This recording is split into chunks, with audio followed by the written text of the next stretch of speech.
히브리서 12장 1절부터 3절. 히브리서 12장 1절부터 3절.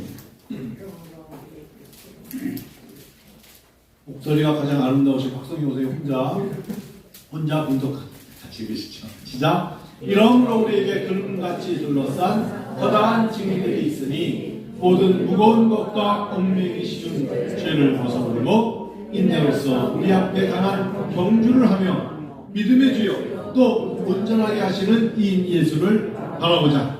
그는 그 앞에 있는 기쁨을 위하여 십자가를 참으사 부끄러움을 개의치 아니하시더니 하나님의 보좌 우편에 앉으셨느니라. 너희가 피곤하여 낙심하지 않기 위하여 제1이 이같이 자기에게 거역한 일을 참으신 일을 생각하라. 아멘. 우리에게 구름같이 둘러싼 허다한 증인들이 있대요. 새벽기도 요즘 혼자 하거든요. 새벽기도 거의 안 나오실 때 있어요. 가끔마다 장로님 원사님 다 안 오실 때가 있어요. 피우시죠. 새벽기도 혼자 할 때가 지난 주일날 이틀 있었어요.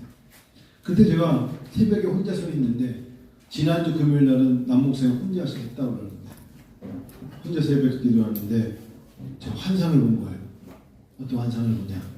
하나님 아무도 안 앉아있는데요. 그랬더니 하나님이 너 눈에 안 보이지만 구름같이 허다한 증인들이 보고 있는 거야. 그게 신앙이야. 신앙은 뭡니까? 사람들을 위해서 대피 기도를 하고 사람들 때문에 설교합니까? 여러분 들으셔야죠. 그러나 성경에는 구름같이 둘러싼 허다한 증인들이 이 예배에 동참하고 있다는 거 아세요? 눈에 보이지 않지만 천사가 눈에 보입니까? 예수님이 눈에 보이십니까? 이단입니까? 하나님이 눈에 보이십니까? 안 보이지만 우리와 함께 하시죠. 예배 함께 하시죠. 성령님이 내 손에 안 잡히지만 성령이 함께 하시죠. 성령이 인도하시는 겁니다. 구름같이 둘러싼 허다한 증인들이 있어요. 그런데 그분들이 볼 때는 얘네들이 찬양하며 기뻐하며 얼마나 행복한가 얼마나 평안한가 하는데 앉아 예배드리는 사람들은 무거운 것과 얽매이는 죄 때문에 삶에 고통스러워하며 호소하며 즐거움과 기쁨이 없어요. 이거 웬 말입니까? 이 땅에 살지 않고 이 땅에서 모든 무거움을 다 지고 이미 하나님께 간 사람들은 그걸 알 겁니다. 이 땅이 다가 아니야. 이게 끝이 아니야. 이 다음이 있다고 저 너머가 있고 그 너머 위에는 예수 그리스도와 왕 노릇하시는 예수 그리스도와 주중의 주시며 왕주의 왕이신 주님이 계시단 말이에요. 아멘. 이렇게 말씀하시잖아요. 그분이 계셔. 그분이 내려다보고 있는 거예요. 그런 마음으로 주어진 시간에 예배드리고 주어진 시간에 기도하면서 하나님께 나가는 거야. 어제 장기사님 한권사님은 대상포진에 너무 힘들어하더니 지금은 장염이 걸린 것 같아요. 느낌에 계속 힘들어해가지고 정말 죄송하다고 그러는데 여러분 긴급히 좀 아프신 분들이 좀 많아요. 기도 많이 해주세요. 무거운 것과 얽매이기 쉬운 죄를 벗어버리고 인내로서 우리 앞에 당한 경주를 경주하라. 제가 며칠 전에 제가 섬기는 학교에서 학교 체육대회가 있었습니다. 한 주 전에 학생 대표가 교수님 학생하고 2인 1조 끈으로 발 묶고 뛰는 게 있는데 운동장 한 바퀴 뛰셔야 됩니다. 반 바퀴 3분의 1도 아니고 한 바퀴를 뛰라고 뛰셔야 됩니다. 제가 물어봤어요. 학생이 설마 여자는 아니겠죠? 아닙니다. 그 대신에 뚱뚱한 남자입니다. 나 그럴 줄 알았어. 그래서 둘이서 이제 왼쪽 발을 묶고 제 왼쪽 발, 그 친구 오른쪽 발을 묶고 연습을 하는데 어쩌면 안 맞아도 그렇게 맞을 수가 있어요. 네 발짝 건너가다가 서로 넘어지고 내 왼발을 나가자 그랬잖아. 저 왼발인데 그럼 너는 오른발이지. 그렇죠. 저는 오른발이죠. 그래서 맞추면서 연습했는데 이거는 연습을 하면 할수록 안 되겠다는 생각으로 연습을 하지 말고 그냥 밥이나 한 끼 먹자 해서 점심을 먹고 운동장에 나갔어요. 나가보니까 다 교수님들이 제가 깜짝 놀란 게 예전에 어린이날 이렇게 운동회 때 왜 손자 손녀가 할머니 할아버지 나와서 뛰는 거 아시죠? 할머니 할아버지 뛰어요. 왠지 내가 할아버지 같은 거야. 나가보니까 30대 40대 교수들이 학생 나왔는데 저만 나가서 있는데 저 누구시냐고 물어보지. 되게 좀 그렇더라고요. 그래서 제가 그냥 했어요. 근데 이제 학생들이 가만히 봤는데 시간이 되니까 다 다 나오는 거야. 다 응원하려고. 뭐 학부별로 저희가 학생수가 7,000명쯤 되거든요. 학교가. 그런데 뭐 수업하면 수업하고 13층 건물에서 창문 열고 뭐 거기서 한승 뭐 외치고 뭐 도화제다가 뭐 한돈 교수님 화이팅 뭐 별일에 뛰었어요. 뛰는데 야 이게 얼마나 힘든지 반바퀴 가니까 숨이 막 하는데 우리가 보니까 앞에 팀하고 20m 떨어졌어. 제가 못 뛰는 거예요. 그러니까 교수님 좀 더 뛰셔야겠습니다. 야 너나 잘 뛰어. 나 힘들어 죽겠어. 20m 앞에 뛰어가다가 사탕을 먹고 휘파람을 부르는 겁니다. 입에 넣어가지고 그랬더니 거기서 얘네들이 사탕을 먹고 휘파람을 못 불어. 우리 팀은 그걸 잘했어. 가자마자 사탕 먹더니 휘파람 휘 부르니까 20m 뛰어간 놈들이 쳐다보고 휘파람 왜 못 부냐고. 안 나와 사탕 빨리 먹어. 그러고 있다가 저희가 우승을 했어요. 저희가. 그래서 사람들이 13층 건물에 있는 창문을 열고 박수를 치질 않나 난리였습니다. 여러분 첫 번째 제가 마음속에 달리게 하면서 첫 번째 마음속에 일단 첫 번째 내 마음속에 넘어지지 말자. 넘어지면 안 된다. 왼쪽 무릎도 아파 죽겠는데 왼쪽 묶었는데 첫 번째보다 넘어지지 말자. 넘어지면 게임 끝이에요. 두 번째 뭘까요? 절대 넘어지지 말자. 이 제가 혼자 생각하는 거예요. 늦게 가더라도 넘어지지 말자. 세 번째, 넘어지면 일어나서 빨리 계속하자. 이게 저만 혼자 외우는 겁니다. 넘어지지 말자. 두 번째, 절대 넘어지지 말자. 포기하면 안 돼. 세 번째, 넘어져도 일어나서 계속하자. 관계된 학부의 과들이 과별로 5개씩 팀을 만들어서 교수와 학생이 한 팀이 돼서 한 바퀴를 돌았습니다. 어느 날 한 바퀴 돌고 났는데 왜 오른쪽 다리가 후들후들 떨리더라고. 이렇게 힘든 거지를 정말 몰랐습니다. 여러분, 우리 앞에 놓여 있는 경주를 한다. 2024년 갑자기 제 마음속에 믿음의 경주가 생각나는 거예요. 아, 그렇지. 내가 좀 운동기 한 바퀴를 돌았지만 내 인생의 경주라는 겁니다. 히브리서 12장 이 말씀은 무거운 것과 얽매기 쉬운 죄를 벗어버리고 인내하면서 우리 앞에 당한 경주를 경주하라. 그래서 저도 양복이 아니라 편안한 옷을 입었고 운동화를 준비해 갔습니다. 근데 보니까 어떤 교수님은 양복 겉옷만 벗고 우아기만 벗고 구두를 신고 뛰니까 잘 못 뛰죠. 성도 여러분, 이 땅의 삶에서 우리가 경주하는 겁니다. 그렇게 무거운 죄짐을 짓고 어떻게 평안이 있겠습니까? 마음속에 염려와 근심이 얼마나 무거운 건지 아십니까? 보이지 않는 마음과 마음의 근심과 염려가 뼈를 마르게 하는 겁니다. 얼마나 무거운 겁니까? 예수 안에 예수의 그 이름으로 살면서는 그 모든 것을 다 벗어버리라고 하십니다. 경주를 하고 있잖아요. 경주를 하는 자답게 모든 것을 벗어버리시기를 축원합니다. 왜 자꾸 얼굴에 염려와 근심만 있고 기쁨이 없습니까? 즐거움이 없습니까? 경주하는 자답게 최선을 다하겠다고 나오는데 오늘 히브리서 12장 앞장 보면 11장이 있습니다. 믿음의 장입니다. 가만히 혼자 13층에 있는 학생들, 저쪽에서 쳐다보는 학생들, 운동장 주변에서 쳐다보면서 웃고 있는 학생들을 보니까 제 마음속에 히브리서 11장이 생각나는 거예요.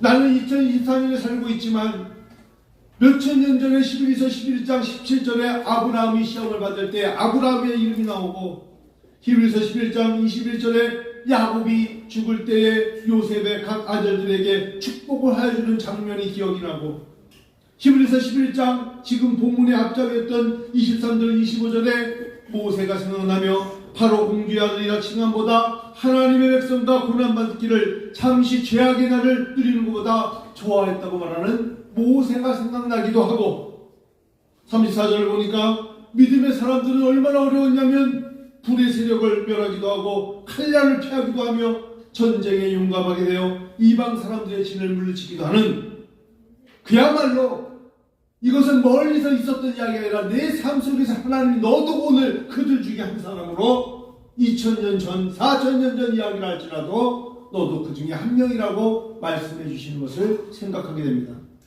여러분들도 다 저와 함께 보여지고 있습니다. 박성규 권사님은 우리의 성도님들에게 보여지는 것이요, 고광자 목사님도 믿음의 어머니로서 성도들에게 허다한 증인들 앞에 보여지고 있는 것입니다. 어떻게 사시기 원합니까? 어떻게 이 땅을 살다가 마지막에 하나님께 갔을 때 허다한 증인들에게 어떤 소식을 전해 듣고 원하십니까? 제 마음속에 운동장 한 바퀴를 돌았지만 괜히 저도 모르게 하늘을 쳐다보면서 하나님의 눈에 허다한 증인들 중에 한 사람이구나 라는 생각을 하게 됩니다. 넘어지지 말자. 야곱도 넘어진 적이 있고 모세도 넘어진 적이 있고 다윗도 넘어진 적이 있지만 그들은 일어났습니다. 포기하면 안 돼. 좌절하면 안 돼. 근심으로 무너지면 안 돼. 계속 하는 거야. 주님께 가까이 갈 때까지 또 가는 겁니다. 40대에 갈 수도 있고 60대에 갈 수도 있고 80대도 갈 수 있지만 하나님께로 가는 것입니다. 하나님 품으로 가는 것입니다. 하늘나라의 멸류관을 바라보며 가는 것입니다. 거기에 11장 36절을 보니까 어떤 사람들은 조롱을 받기도 하고 지칭의미를 받기도 하고 결박당하며 옥에 갇히는 시련을 받습니다. 그런 거에 보면 우리는 얼마나 행복한 사람들입니까? 여러분들 중에 우리가 예수 때문에 매를 맞습니까? 채찍을 맞습니까? 예수 이름 때문에 예수를 믿는다고 누구에게 이렇게 조롱을 받습니까? 38절을 보니까 어떤 사람들은 예수 이름 때문에 광야로 도망가기도 하고 산과 동굴과 토굴에 숨었다고 히브리서 11장은 간증하고 있습니다. 그래서 그들이 숨고 도망쳤다고 기독교가 사라졌나요? 기독교가 무능력한 종교에 불과하다고 누가 말할 수 있답니까? 칼에, 때로는 창에, 때로는 우리가 참 어려움을 배임을 당하여도 하나님의 백성으로 우리는 승리자입니다. 얼마나 멋집니까? 한 바퀴를 뛰고 와서 다리가 후들거리는데 한 여학생이 오더니 아빠! 그러더라고. 영훈이가 구경하고 웃긴다고 영훈이가 막 비를대고 우리 아빠가 뛰고 있어. 아빠 등장 그러면서 뭐 웃는데 제 딸 앞에서 달리기 하고 있는 저거 보고 저도 웃었습니다. 제 앞에 있는 주자에 바톤을 줘야 되는데 앞에 있는데 누군지 모르는데 머리 꼬불꼬불하고 청바지 입고 내가 이 학교에서 굉장히 오래된 교수야 막 얘기하길래 제가 그냥 가만히 있었는데 뒤로 돌아보더니 혹시 한 교수님 아니십니까? 10년 후배가 자기가 할아버지 역할을 했다가 저한테 굉장히 창피를 당한 조무슨 교수가 있습니다. 그래요 여러분, 얽매기 쉬운 죄를 벗어버리고 인내로서 우리 앞에 당한 경주를 경주하면서 믿음의 주여 또 온전케 하시는 이 예수를 바라보십시다. 경주하는데 가장 무서운 적은 납니다. 나예요, 나. 무서운 적은 옆에 있는 같이 뛰는 사람도 아니고 앞에서 꼴찌로 들어오는 사람도 아니고 내가 문제입니다. 가장 힘든 것은 나의 자신 없음입니다. 나의 무거운 마음입니다. 나의 무거운 짐, 나의 생각 버려야 합니다. 왜 내 자신이 무서운 적이라고 그러는지 아십니까? 내 마음과 생각이 때로는 충돌하기 때문입니다. 여러분, 저는 생각과 마음에 대해서 한번 조사해 봤는데 예전에는 생각과 마음이 같은 단어인 줄 알았습니다. 마음과 생각은 다르더라고요. 수학을 잘못하고 틀리면 생각이 없어 이렇게 말해줍니다. 생각이 없기 때문에 논리가 없다는 것이고 판단력이 없다. 그때 생각이 없다고 합니다. 대부분 표현이. 근데 사람들은 공부에 마음이 없어서 그래. 이거 맞는 소리예요. 공부에 마음이 없는 애들은 수학에 대한 생각을 주지 못합니다. 제가 보니까 이렇게 표현을 했습니다. 백과사전에. 생각이라는 단어를 굳이 따진다면 논리와 판단력이고 마음은 감정적이다. 이렇게 쓰는 것에 동의합니다. 생각은 되게 논리적이고 추리적이라면 마음은 되게 감정적이다. 그래서 수학 못하는 아이들에게 애들이 말할 때 내 마음을 좀 이해해줘 했을 때 이해해주는 사람들은 너그러운 마음을 가진 사람들이고, 논리와 추리력이 강한 사람들은 어떻게 저기고 머리가 부담해서 뭐 푸냐고 이렇게 말하는 사람들은 생각에만 머물러 있기 때문에 그렇습니다. 부모님들은 마음으로 이해하려고 많이 하시잖아요. 아이 그래 나도 못 풀었어 이러면서 그냥 공감을 하시잖아요.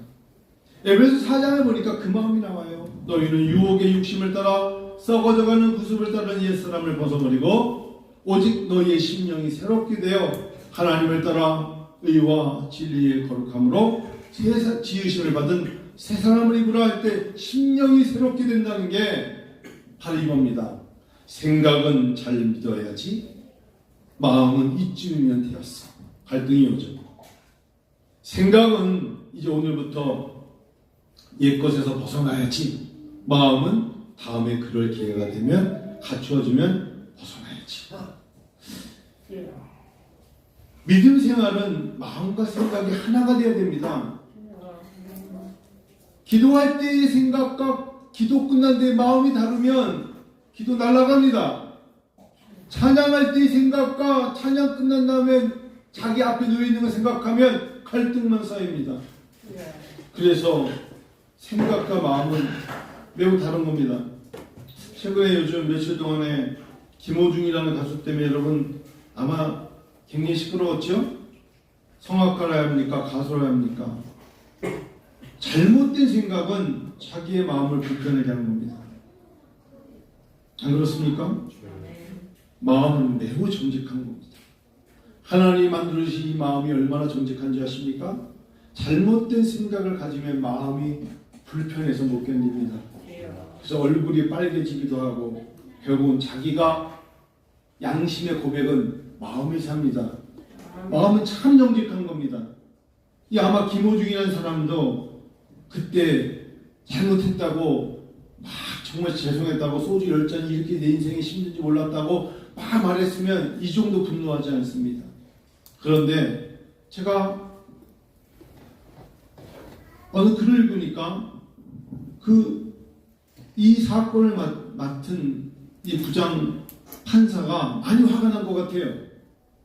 우리만큼이나 화가 나신 것 같아요. 이분이 신영이라는 영장 전담 부장 판사가 쓴 글을 보니까 증거인멸 우려가 있다라고 쓰면서 그 내용을 우리가 몰랐지만 22살짜리 매니저가 한테 뒤집어 씌려고 했더구만요. 33살짜리 김호중이가 10년이나 어린 이게 영훈이 또래한테 네가 술 먹었다 그래, 네가 사고 냈다 그래. 자기는 숨어 있으려고 했던 그 모습을 했더구만요. 공인이라는 사람이. 그러니까 이 부장판사가 하는 얘기가 모두 같은 사람인데 힘없는 사회 초년생 막내 매니저에게 그는 처벌받아도 된단 말인가? 라고 질타했다. 맞는 이야기죠. 맞는 이야기죠. 나는 살아야 되고 너는 뒤집어서도 된다?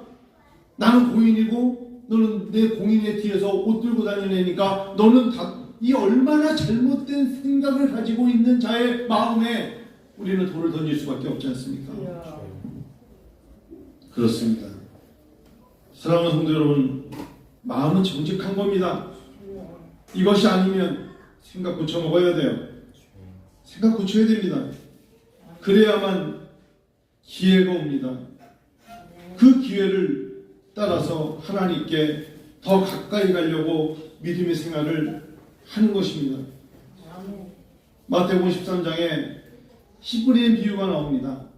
4가지 비유가 나옵니다. 길가, 돌밭, 가시떨기, 좋은 땅. 제일 먼저 나온 게 뭔지 아십니까? 말씀드린 대로 길가에 떨어진 겁니다. 마태복음 13장 19절에 보니까 이렇게 써 있습니다. 길가는 마음에 뿌려진 것을 빼앗나니 곧 길가에 뿌려진 자요. 즉 씨앗이 마음에 뿌려진 것이 길가란 말이에요. 길가에 떨어졌기 때문에 열매를 맺을 수 없는데 그게 하필이면 이 마음밭이 길가면 자랄 수 없다는 거예요.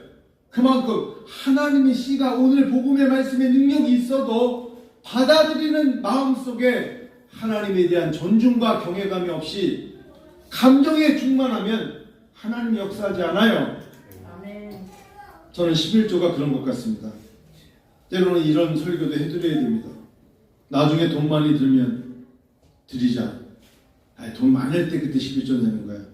전 여태까지 제가 글을 썼어요. 11조를 따로 떼어서 드리는 자가 11조를 떼었는데 내 주머니에서 떼어서 하나님께 드린 사람은 부해진 사람, 잘된 사람을 많이 봤어요. 11조를 떼어서 똑같이 떼었는데 그 떼어서 하나님께 드리지 않은 사람을 잘된 걸 본 적이 없어요. 이게 신앙관입니다. 똑같이 11조를 뗍니다. 11조를 떼어서 하나님께 드린 사람은 부해집니다. 그게 성경입니다. 11조를 떼었는데 떼어서 그냥 떼어 먹고 잘 맛있게 먹었어. 잘 썼어요. 나를 위하여 내 옷도 사고 그런 사람이 부해졌다는 말을 제 목회 전을 통해서 한 번도 본 적이 없습니다. 안 그렇습니까? 그게 신앙입니다. 생각과 마음이 다른 겁니다. 나는 다른 용도로 썼는데요. 계속 그렇게 해보십시오. 하나님이 어떻게 길가에 너는 길가야, 너는 가시떨기야, 너는 돌밭이야, 넌 절대 좋은 땅이 아니야. 30배, 60배, 100배는 네 생에 없어. 라고 말씀하신단 말이에요. 그럼 우리가 얼마나 속상합니까? 누구보다 더 열심히 사는데 왜 이렇게 이익이 없느냐? 바로 그 원리예요. 마음입니다. 하나님께 마음을 드려야 합니다. 믿음의 주여, 또 온전케 하시는 예수를 바라보자. 저는 그 앞에 있는 줄 즐거움을 위하여 십자가를 참으사 부끄러움을 기치 아니하셨다. 인생에 하나님 앞에 하나님 보좌 우편에 앉으신 예수님보다 더 우리를 돌봐주시는 분이 누가 계시겠습니까? 그분이 하신 말씀, 그분이 우리에게 보여주신 걸 따라가는데 이 땅에 살면서 우리가 피곤하죠. 너희가 피곤하여 낙심치 않기 위하여 죄인들의 이같이 자기에게 거역한 일을 참으신 자를 생각하라. 목회자가 알면서도 모르는 척 계속 지켜보면서 공적 기도를 합니다. 중보 기도를 합니다. 하나님, 믿음이 연약해서 그렇습니다. 권성교를 하다 보니까 어떤 목사님이 자기가 다른 교회보다 3배 이상을 매달 낸답니다. 아, 그러냐고. 그분이 대위 출신이기 때문에 자기는 군선교회 정말 누구보다 더 열심히 해야 된다. 감사합니다. 근데 이분이 은퇴를 하셨어요. 담임 목사가 새로 왔어요. 젊은 사람이 왔습니다. 젊은 사람이 왔을 때는 참 잘했는데 3년 지났는데 관계가 틀어졌습니다. 원로 목사. 그러니까 이 젊은 목사가 이상하게 군선교 헌금이 안 들어와요. 그래서 우리 회계가 서기 목사님, 군선교 헌금이 안 들어옵니다. 매달 50만 원씩 들어와도 안 들어옵니다. 전화를 드렸습니다. 저 서기인데요. 새로 담임 목사 되신 목사님, 군선교 헌금을 좀 보내주십시오. 이분이 저희 이제 군선교 헌금 안 합니다. 이러시더라고요. 굉장히 당황했죠. 아, 그러십니까? 그 원로 목사님은 굉장히 군선교회 이제 안 합니다. 끊었어요. 그러고서 이제 임원들에게 물어봤습니다.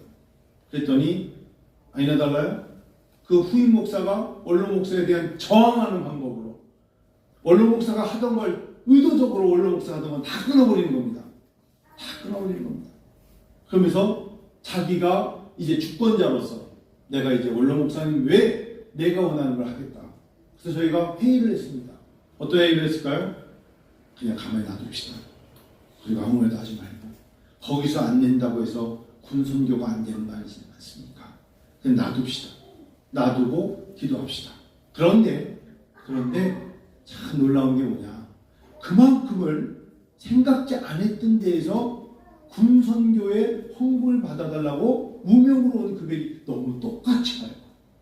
하나님은 때로는 찬양이 부족하면 돌을 들어서 찬양하게 하신다는 거예요. 사람에 의해서 이루어지는 것이 하나님의 영적 세계는 절대로 사람에 의해서 좌우되지 않습니다. 아멘. 시간이 갈수록 목회를 할수록 그 생각이 들어요. 사람이 아닙니다. 하나님이십니다. 철이 없을 때는 김호중처럼 이럴 수 있습니다. 알이 있으면 얼어주고 알이 있습니다. 사람이 하는 거 안 됩니다. 하나님께 드려지는 찬양은 하나님을 위하여 영광을 위하여 드려지는 것입니다. 신앙의 기초를 닦아야 합니다. 길가에 뿌려진 마음을 좋은 땅으로 바꿔야 합니다. 세상에 있는 생각으로 낙심하는 게 아니라 오늘 성경 말씀처럼 예수를 생각하라. 예수를 생각하라. 자기에게 거역한 일을 참으신 자를 생각하라 하셨으면 생각하여야 합니다. 거기에 하나님의 은혜가 있습니다. 금요일날 대천까지 차를 몰고 가서 배를 타고 고대도를 갔습니다. 삽시도를 갔습니다. 군선교 중에 해병대들이 있기 때문에 거기를 찾아가서 위로를 해주고, 여러분들 때로는 거기에는 이게 해변가를 지키는 사람도 있어서 여러분들 참 훌륭합니다. 그래도 민간 목사들이 관심을 갖고 가면 그들이 대대장도 그렇고 얼마나 고맙다고 인사를 해주고 옵니다. 제가 삽시도를 갔습니다. 아침 8시 배를 타고 50분 걸려서 삽시도를 들어갔더니 웬 여자 두 분이 새벽 5시 반에 물길을 들어가서 저희들 온다고 소라하고 정말 자연산을 먹게끔 해주겠다고 4시간 전에 물속에 들어가서 그걸 다 따갖고 나와서 점심 이걸로 드세요. 그러면서 한 분이 제 아들이 군인입니다. 기도 많이 부탁드립니다. 그렇지 않아도 32사에서 수류탄 때문에 사람이 죽었다는데 부탁드립니다.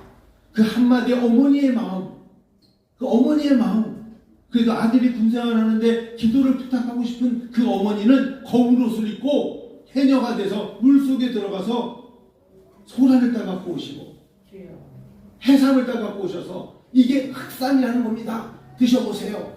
이빨 앞에서 죽을 뻔했어요. 얼마나 딱딱한지. 해삼이 이렇게 딱딱한, 이 자연새 해삼이 이렇게 딱딱한지 몰라서 제가 하나 먹고 맛있네요. 빨리 데쳐서 그 마음입니다. 이름이 뭡니까? 기도하겠습니다. 저희가 당신의 아들을 위해서 기도하겠습니다 라고 말씀을 드렸어요. 마음입니다. 힘들면 마음을 다해서 기도하고 기도를 요청하십시오. 그때 하나님의 놀라운 은혜가 임하고 은총이 임하게 되어 있습니다.